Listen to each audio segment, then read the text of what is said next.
Hello everyone and welcome back to Let's Play Final Fantasy VII. In the last part, we took care of the major Wutai side quest, probably the most in-depth side quest in the game now I think about it in terms of character-based stuff. Yeah, specifically character-based things. There's things that go a lot deeper in terms of other things. And now it's time for us to do the one thing we haven't done yet in Wutai that we can do for right now, the Pagoda. This is the one area we haven't been in the game yet, and to summarize it, it's essentially a set of 5 mini-bosses in a row. And only Yuffie can fight this, which is why at the end of the last part I only set her up.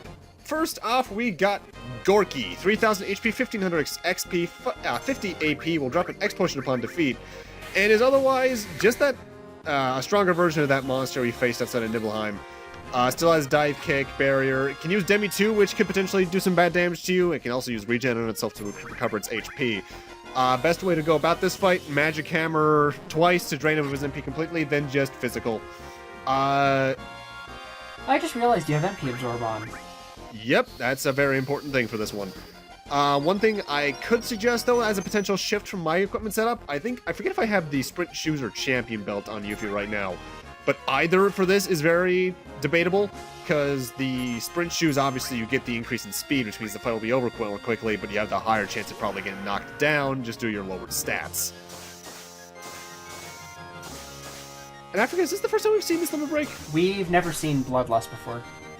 Bloodlust is one of my favorite for Yuffie. Wait, was it Bloodlust or Blood? No, yeah, Bloodlust.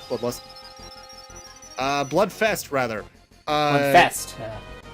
Does, I think it's 10 attacks on random enemies, which do less than your normal damage, but, well, that'll obviously just build up after a bit.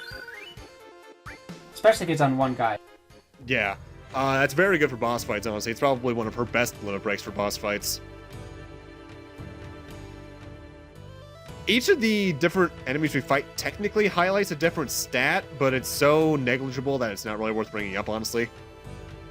I kind of feel bad because I feel like this Pagoda could have had a lot more to it than what it is. It was kind of underwhelming, to be honest.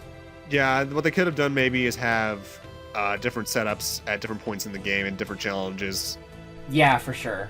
It's like, one has 255 defense, so only your magic works, and like, the other one has 250 speed, but doesn't have very high attack, for example. Yep, and this next fight is going to be quick. As soon as this person gets into position, thank you, Checkoff. Speed change. This is Shake, 4000 HP, 2200 XP, 50 AP, or did I say 2200 XP, 50 AP, doesn't have any Guild Warrior. Drops a Turbo Ether upon defeat. And it's susceptible to level 4 suicide, so I basically already won the fight. Shake can inflict Fury with Rage Bomber, but that's a counterattacker when, actually, it's a counterattack if Shake is poisoned, which is pretty interesting. Yeah. There are 2 bosses here in the Pagoda you can use level 4 suicide on, and I recommend doing it just because it makes the fight that much more quick. I'd honestly also see if you could try to get Rage Bomber up on Yuffie here just to get her under the Fury status, because you're going to be using a lot more magic than anything else in this Pagoda, so that lowered accuracy is not going to really matter too much. I actually wonder if the accuracy thing applies to magic, because I'm pretty sure it does. I think it does it. I know it applies to thrown items. I've most definitely missed. I've definitely missed using magic when under Fury. I don't know if that's just because the enemies had high magic evasion or something like that, but I don't know. I should note, by the way, in the case you lose any of the battles here in the Pagoda, it is not a game over. You basically just come back to the scene outside with Yuffie basically unconscious on the ground, and I don't think you have to start over. I think you could just restart at the point where you were, but you can leave at any point. With that said, though, it's time for Checkoff. Insert Star Trek reference here. Checkoff has 5000 HP, 2900 XP, and 50 AP. Will drop an Ice Ring upon defeat. and is essentially just those enemies from Mount Nibble again. Only has Stare Down and Absorb, so he'll try to stop you, and then just take your HP away. Whoa! Yeah. I forget, was that one of her limit breaks? That was Landscaper. Yeah, Landscaper, what it's supposed to do is... it's an Earth Elemental attack that I think does 3 times normal damage, that damages everything on screen. It's just absurdly powerful, and thus why I one-shot him. So good. Yuffie is a character I've learned to love over the years. I didn't like her too much when I've played the game for the first time, but her limit breaks really make up for some of her other shortcomings.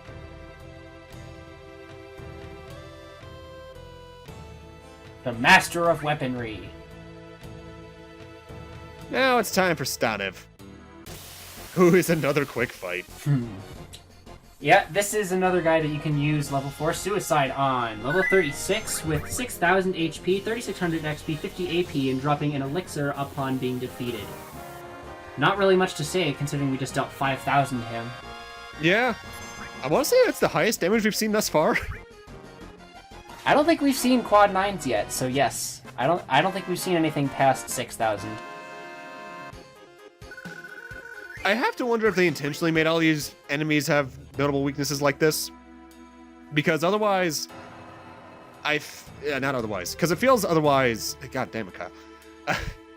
It feels like they intentionally made the enemies here a bit easier because you're only fighting it one-on-one anyway, but at the same time, given what we get for this, it feels like they could have upped the difficulty. Yeah. Like beyond even the extra challenges that we were talking about earlier. But that's 4 floors out of the 5 done. We are now a record holder already, because apparently no one's ever really beaten Staniv before, which is shocking. But if there's any battle in this Pagoda that will give you trouble, I'd think it's the next one. In fact, there's even a little supplementary note I'm going to go over when it comes to this in a few moments. However, right now, though, I'm going to swap out that particular materia for, I think that was Rama I just put on, to prevent some huge lightning damage in this next fight. You all just not gonna say anything? Okay. Dramatic effect, that's all. That's all it's for. This is Godo, who is also Yuffie's father, and the leader of Wutai.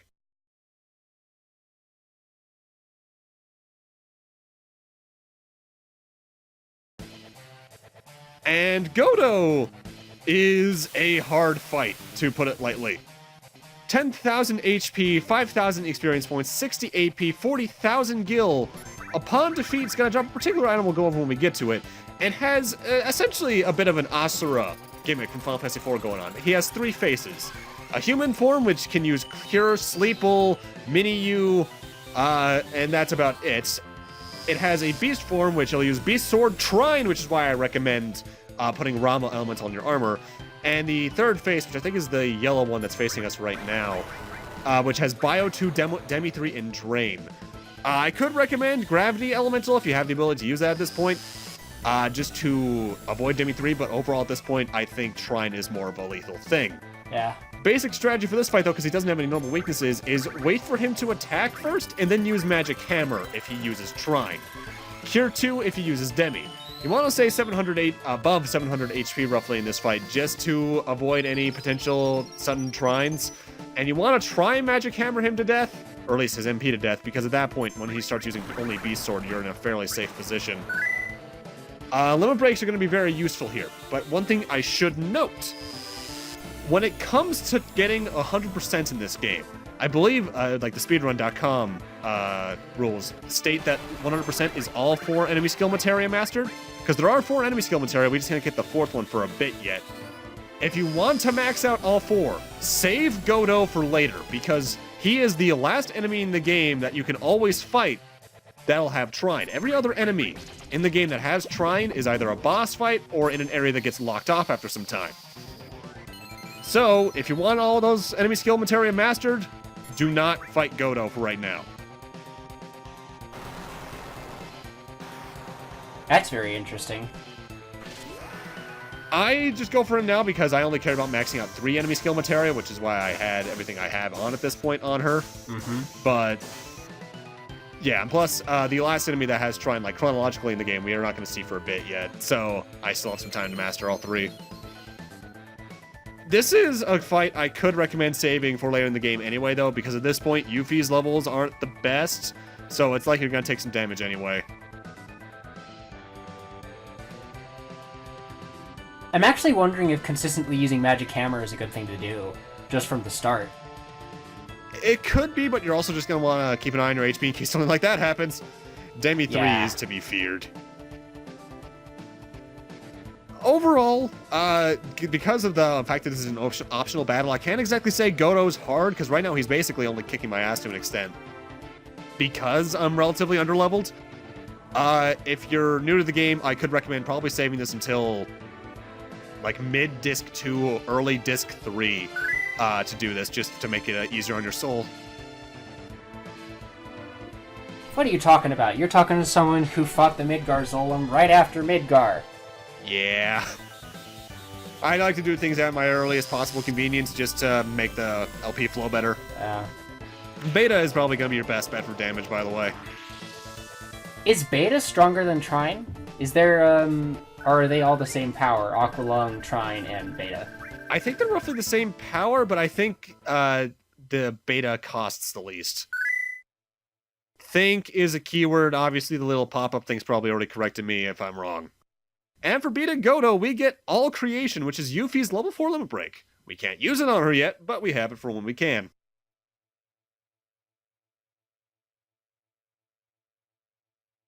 I also find the fact that this room has no music really weird. I always figured it was for effect, personally. Yeah, but it always feels awkward to an extent whenever a game area has no music. Unless it's... Like there's a difference between no music and ambience. Like if there's wind going in the background and such. Like Phantom Train in 6, for example. But for also cleaning the Pagoda, we get our next summon Materia, the Leviathan, which is, I think, the only water elemental Materia in the game? I think? But Yuffie's having a bit of a conflict, because as we noticed last part, she is a bit torn up about Wutai's current state as a tourist trap. And she's putting that all on her dad because he lost. And you know what? I can't blame her, but... Well, I think Godo's probably going to say it best. Not only is Yuffie still a kid, but there's not much they can do in this scenario, is there? But Godo is starting to take responsibility, so it seems. Yeah.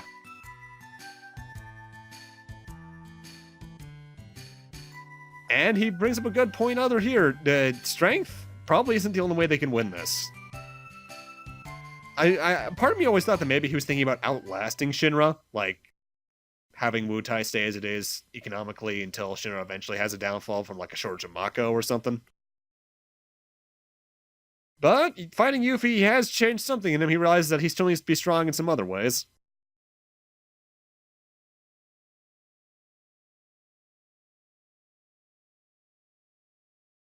And of course we're going to take Yuffie with us. We've done it already. We were debating leaving her here, but we don't really have a choice now, do we? Nope. Because we got our Materia back. She gave what she stole back to us and has redeemed herself. I remember when I first played the game, I thought for some reason getting the Leviathan Materia would allow me to take care of the fire back in the mountain here in Wutai, but no, you can't do that for a while yet still. Do we have to watch everyone walk out this slowly?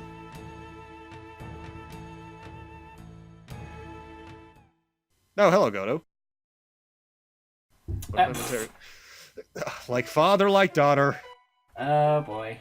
Suddenly I see how she ended up the way she is. Top 10 parenting. I always wondered what happened to Godo after 7, because we in the extended universe stuff from my memory, we never really see what happens with Wutai. Whenever Yuffie comes up back in like the sequel stuff, she just kind of shows up. Yeah. But with that, that is all of our business here in Wutai done. Again, I should mention, because obviously the side quest here in Wutai gave Yuffie plus 10 relationship value points if you did that beforehand. The Pagoda does nothing for that.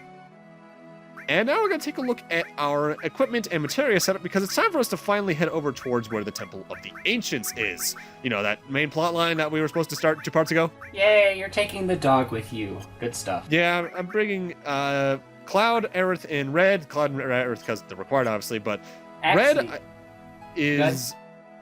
Yeah, Red is...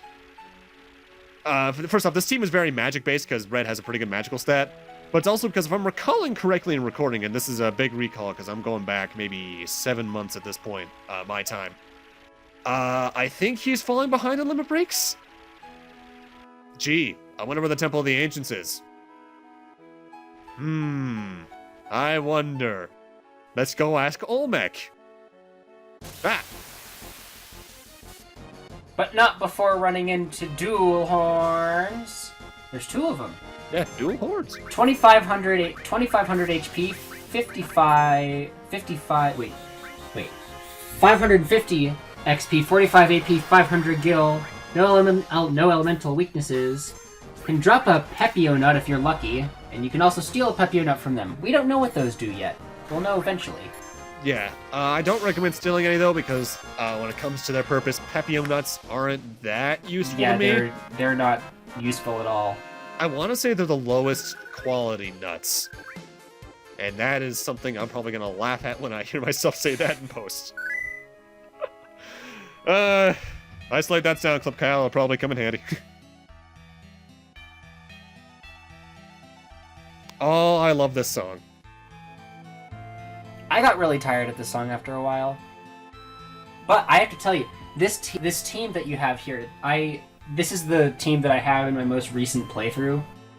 Yeah, because you started playing the game again like a week ago, right? No, just a few days ago. Like back, actually on Monday. Oh. And I can't believe that I haven't even used Tifa yet. Like, as soon as I got Aerith and Red, I was like, alright, let's see how this goes. And they've just been destroying because of their high magic stats. Yeah. Also, you're paying attention in that cutscene. That you see this little black cape comes out of the door and falls down. Black Materia. And he falls down again. Oh.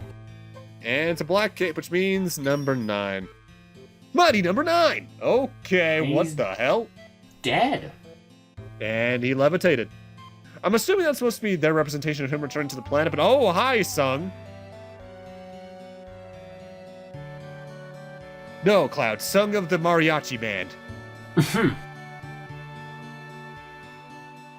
So, no shit, Sephiroth's not looking for the Promised Land.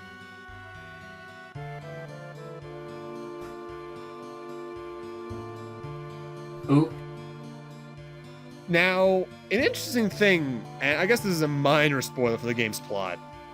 This is the last scene Sung shows up in the entire game. And when I first played it, I thought he died here. But no, he's still alive. We just never see him again. Why does he never show up? I think what they imply is that because he's really injured, he's like on hospital leave for a while. Long enough that the rest of the game's plot takes place. Because I want to say the rest of the game's plot takes place over the course of maybe 2 weeks or so. Give or take a couple days. Well, depending on how many times you stay at the inn. Yeah, obviously, like, gameplay, narrative dissonance is a thing, but, like, the way it's intended to go. 2 weeks? Good lord. Okay, we just fell through the floor. Oh, hi, Escher. Oh my god, this maze. This room's a bit of an ordeal. I hate this place. Oh god. It smells like Cosmo Canyon. That's right, you're a dog. You've got a good sense of smell. I can't tell if it smells like Cosmo Canyon because it's supposed to be, like, high in life stream energy or something. But this area is annoying just because of how mazy it is. But it does have our next enemy, Kel's Melzers. Say that 5 times fast, right? 800 HP, 410 experience points, 35 AP, 400 gil, You can steal antidotes, and they can drop potions. I think they can poison you with a Poison Claw attack. But otherwise are... Liquid poison as well. Yeah. Otherwise, very... vanilla enemies. You're trying to manipulate one. What's it got? Yeah, honestly, I was curious what it had. The enemies in this area are some of the ones I probably know the least about, just because I think, barring maybe them showing up in the battle square, then some of these variations never show up again. So I was curious about if they had anything of note. And I should know, because I don't think I mentioned this about the Manipulate Materia. The Manipulate Materia works on most normal enemies, but there are some that are just outright immune to being manipulated, barring, like, using cheat codes that it always works in something.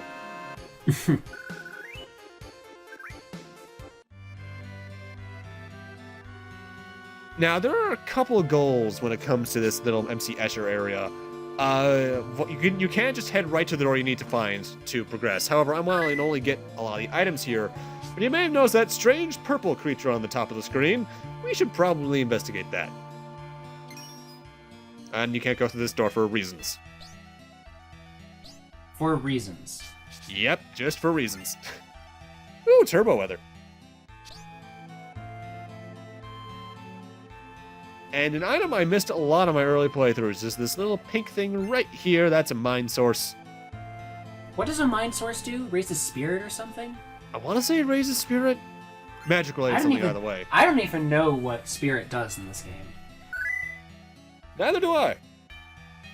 We also got a couple weapons in this area. We got a Trident a few minutes ago for Sid, and that's silver rifles for Vincent.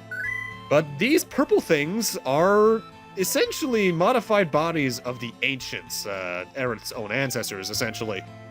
They've lost the ability to communicate in standard methods, but Aerith can at least understand them. And this one in particular is rather nice, because it acts as an inn, a save point, and a store all at once. Doesn't have much of note, but hey, it's there if you need it. They are at least kind enough to give you a restoration place if you need it, in the case you need to grind here. This place does have enemies that do give a lot of experience. So yeah. It is worth being here for a while. I don't recall if many of the enemies have anything really notable to steal, though. Most of the items that you're going to want to get in this area are ones you find in chests and such. Reminds me of one specific room in this game. Our next enemy is the Under Lizard. 1400 HP, 440 EXP, 45 AP, 420 gil. Nothing really of note. You can steal a remedy for them if you really need it, but not necessary because status effects are not long-lasting in this game. Yeah. Petrification is one of the ones I suppose you could worry about to an extent, because I think does all 3 people getting petrified in this game do a game over? I believe so. Yeah, so I guess that is somewhat worrisome, but especially given you can usually only run something that grows to 1 or 2, you don't have to worry too much about it. And here we have a weapon, I think, in this chest that I always forget who it goes to. That's the Rocket Punch. I think that's a weapon goes for Barrett. The name Punch makes me think Tifa, but since it's a Rocket Punch, I think it's supposed to be like Venom Snake's Rocket Punch weapon in Metal Gear Solid 5. Hmm. That was a game I liked. Yeah. You mentioning the petrify thing made me realize that I've never seen what petrification looks like in this game. I think it just turns character models gray. I think. Honestly, it's been a while since that happened to me too. Probably a hot decade. It's been a hot minute for sure. Yeah. And this room is a bit of a thing. There are giant boulders rolling towards you. I do not know what happens if you actually get touched by them in the wrong way, but you want to just go for the gap on the bottom, just run forward, and you should be fine. If you get run over by them, you topple back all the way to the beginning. It's not a game over or anything stupid. Not even any damage? Well, that's kind of surprising. You obviously saw the Materia there a moment ago, but we want to head to the end just to make sure the boulders stop spawning. And Aerith sees something. Okay. Damn, didn't even give me a chance to move. Okay, Aerith. Ooh, purple water. It tastes like grape. Gross. Okay, Earth, what are you doing? What? Knowledge of the ancients in the giant pool? It's a soul? I mean, I guess it would make sense that a Temple of the Ancients would have probably a pool that's essentially a giant conscience of them. An evil consciousness. I wonder what that is. Yeah, we're gonna see in a moment. What you got for us? Oh, hey, there's Sung. And Elena. Elena? She's here somewhere, I guess. We haven't seen this area yet, have we? Nope. This is probably deeper in. Yeah. Sung, did you just ask Elena out? Whoa.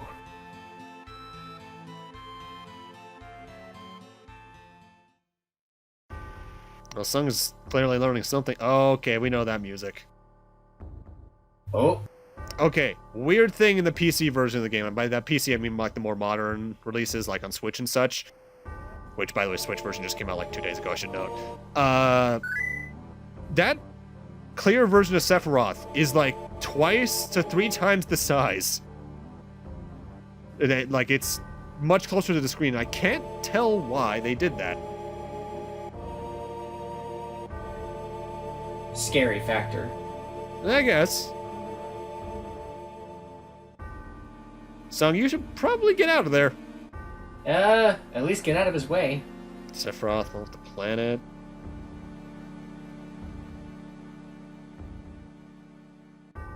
So what is exactly happening? He splits into 2.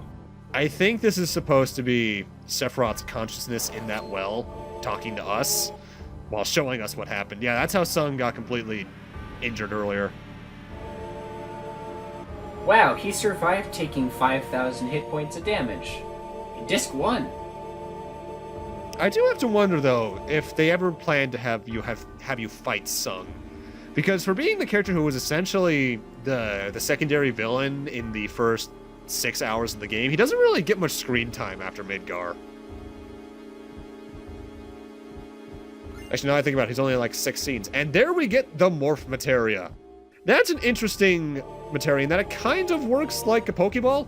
Essentially, if an enemy's low on HP and you use it, there's a chance of them being turned into an item. What item it is depends on the enemy. I think some enemies don't have any items at all for them. But we're going to be using that to some effect later on. And from now on, we'll start mentioning what items enemies can be morphed into. Yes. And here we have the clock puzzle. Essentially, you get to move the clock around and go into each of these rooms. If you get touched by the second hand, though, you will be knocked off into the root floor below, where there is something else waiting for us. We'll show that off in a few moments.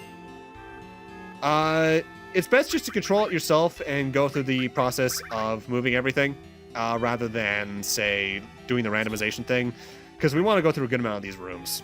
And here we get the Princess Guard, which is, I think, Aerith's strongest weapon in the game. It's definitely the best for her stat ups. Doesn't have any materia growth from my memory, but it is an overall good weapon. If there's anything other specific about it, I'll probably bring it up right now. That would be the case with all of the ultimate weapons, as I recall. That they have all the... They have, I think, 4 or 5 sets of linked materia and no growth. Yeah, sounds about right. I think there are better weapons for her in the game, technically, but that's the best one for her stats. And if we go over here, we find this chest we couldn't get to earlier, which is a ribbon! About time we found one of those. Whew. Ribbon, as usual, prevents status ailment changes, so essentially, if you're ever in the battle square, replace the usual white cape with that. Can you tell this takes a while? I think the room, if you want to progress outright in this area, you want to head to, I want to say 6? 6? It's either 6 or 12. I think 12 is where you go at the end of the area, so I think 6 is the thing we need to go to progress. Trumpet Shell is another weapon for Ketchi. I think a lot of the weapons in this area are very physical weapons that don't have much materia growth, if any. Yes. They are potentially useful, but I like having my materia grow. Materia's important. It'll make or break your game, honestly. It's like Magicite in 6. You can do no Materia runs, but why would you? That's, first off, entirely ignoring part of the game, but since I don't think any characters in this game, just due to the way the Materia system works, learn any natural magic like Celeste or Terra did. Nope. And a Mega Elixir. Nice. I will maybe use you. Oh. Maybe. And I think our next goal is to the top right or something. Oh, no, I think at this point I want to fall off because, yeah, I mentioned falling off is technically the bad thing. But there is something down there for us, so I'm just going to wait for the sweet embrace of Father Time. Kronos. Come on, hit me. Hit me. You know you want to do it. Let's see, at this rate I have 6 seconds, maybe 7. 5, 4, 3, 2, not quite. Come on, there we go. Oh! He fell right through those claw cans. They should have gotten him right where it hurts most. Yeah, there's a chest down here, which is why you want to fall down here. I'm tingling with excitement. But there's also a new encounter. Next up is the Ancient Dragon, 2400 HP, 800 experience points, 80 AP, 800 gil. Can't be morphed or have anything stolen from them, but they can drop turbo weathers. They have, I think, the Southern Cross ability, which is a fairly powerful ice attack. It's essentially the inverse of the Arc Dragon's flamethrower. But laser is very good against them since it'll instant kill them. It's kind of like the Felgo, I think the enemy was back in the Shimmer Mansion. I need to remember where to get these enemy skills. Unfortunately, Southern Cross is not an enemy skill. I wish it was, but it's not. And here we get the Nail Bat, which is probably my favorite of the non-Materia growth weapons, just because it's Cloud whacking people with a bat with a nail in it. And that's where this door leads to. It's also why you couldn't go through it earlier for some reason, and we still can't now. So I gotta walk all the way back. Not fun. But first, we got a random encounter. We got a random encounter against a Door Bull. 2800 HP, 760 XP, 50 AP, and 680 gil. No morphs, but drops a high potion upon defeat. Not really that special. I think you can also steal high potions. Yes, that's correct. You have a 50-50 chance of stealing a high potion, and they're not immune to status effects, not even to Berserk, even if it doesn't have an attack specified to use it when it is Berserked. Instead, it will attempt to use an attack that costs 65,335 NP until the end of the battle. I did not know that. It's very interesting. Limb breaks are pretty good against them. Just avoid Galian Beast with Vincent, because I think it absorbs fire damage. Yes, it does. So, don't use fire on it. It's also immune to gravity. That's what you notice with a lot of enemies in this game, is that they're immune to gravity. Yeah, it's a bit of an weird one for this game. But with that, we're going to need to end this off here. Thank you guys for watching, and in part 19, we'll be continuing on in the Temple of the Ancients and finishing the area off in the process. See you guys then. Goodbye.